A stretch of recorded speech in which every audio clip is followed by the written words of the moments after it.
Hello, dear listeners, and welcome back to Conversations with Madiba. It's Nelson Mandela again, sitting with you as we're sharing a warm cup of tea under the African sky. Today, I want to tell you a story that's close to my heart, but it's not just about mates, about the next generation, about a grandchild carrying the weight of our past and turning it into a quest for justice.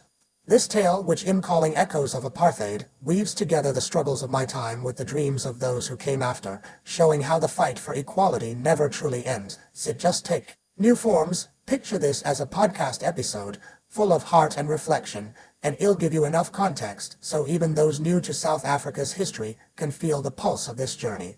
Let's set the stage. I'm speaking to you from the perspective of my later years, looking back on a life that spanned from my birth in 1918 in Mvizo, a tiny village in South Africa's Eastern Cape, to my release from prison in 1990 and my presidency from 1994 to 1999. Apartheid, that cruel system of racial segregation enforced by the white minority government from 1948, shaped my life and the lives of millions. It stripped black South Africans and other non-whites of basic rights, where we could live, work, love, even dream. My 27 years in prison, mostly on Robben Island, were part of the fight to end it, alongside comrades in the African National Congress, ANC. By 1994, we'd won the right to vote, and I became South Africa's first black president, focused on reconciliation through things like the Truth and Reconciliation Commission. But this story isn't about mates, about a grandchild, one ill-imagined for this tale, named Thandi, whose name means hope in Xhosa. Her journey shows how the echoes of apartheid still ripple through time. Picture Thandi in 2015, a bright young woman in her early 20s, born after the fall of apartheid in 1994. She's my granddaughter, let's say, through my daughter Zinziand. She's grown up in a free South Africa, but one still wrestling with its scars. Thandi's studying law at the University of Cape Town, a place once reserved mostly for whites. She's fiery, curious, with my stubborn streak and her mother's courage. But she's also restless, because the rainbow nation we dreamed of isn't quite what she sees.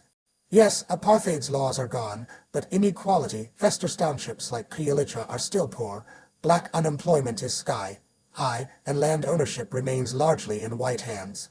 Thandi feels the weight of this, not just as a citizen, but as a Mandela, carrying a name that's both a blessing and a burden. One day, Thandi stumbles across an old box in her mother's attic. Letters I wrote from Robben Island, yellowed newspaper clippings about the Rivonia trial in 1964, where I was sentenced to life, and a photo of her great-grandmother, my mother, Noskeni, in our village. These relics spark something in her. She starts asking questions. Why do so many black South Africans still live in shacks? Why are the best schools and jobs still out of reach for most? The past feels alive, whispering to her. She decides her law degree won't just be a piece of paper, it'll be a tool for justice, a way to honor the sacrifices of her family and millions of others. Thandi's quest begins with a case that grips her heart. She joins a legal aid clinic in Cape Town, helping families in Gugulethu, a township born under apartheid's forced removals. Her first client is an elderly woman, Mama Naledi, who was evicted from her home in District 6, a vibrant, multiracial area flattened in the 1960s to make way for whites. Mama Naledi's family never got their land back, despite promises made after 1994.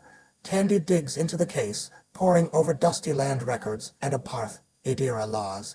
She learns how the Group Areas Act of 1950 tore communities apart, forcing black and colored families into townships while whites claimed prime land. Mama Naledi's story is just personal, it's a microcosm of millions displaced, their dreams buried under bulldozers. As Thandi fights for Mama Naledi, she faces resistance. The legal system is slow, some officials are corrupt, and powerful interests, big landowners, corporations, don't want old claims reopened.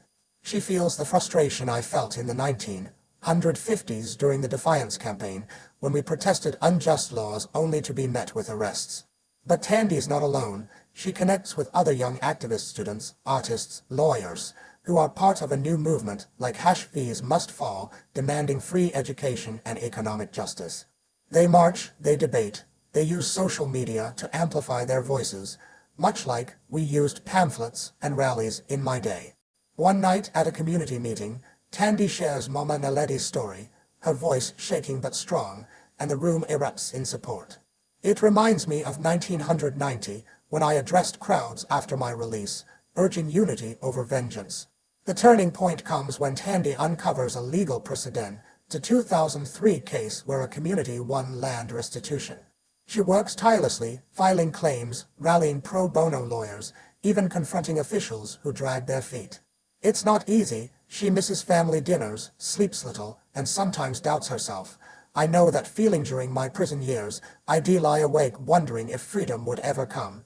But Thandi presses on, inspired by stories I told her as a child, like how we smuggled messages out of Robben Island in Matchbox, or how Winnie, her grandmother, defied house arrest to keep struggle alive. After months of battle, Thandi wins a small victory. Mama Naledi's family gets a plot of land, not in District 6, but nearby, with funds to build a home. It's not perfect, just decades of loss can't be undone, but it's a start. Mama Naledi hugs Thandi, tears in her eyes, and says, "You're your grandfather's child." Thandi feels proud but also humbled, knowing one case isn't enough. She starts a non-profit, Echoes of Justice, to help other families reclaim their land and stories. She speaks at schools, telling kids about apartheid's legacy, urging them to dream bigger than the shacks or systems that still hold them back. It's her way of carrying the torch, much like I did when I wore the Springbok jersey in 1995 to unite a divided nation. This story, my friends, is about more than Thandi or mates, about the fire in every young heart that is to let injustice stand. Apartheid's laws may be gone, but its echoes, poverty, inequality, mistrust linger. Yet, like Thandi, you can face them with courage, using whatever tools you have, a pen, a voice, a vote. I learned in prison that hope is a discipline, not a feeling. Thandi learned it too, and I hope y'all carry it with you.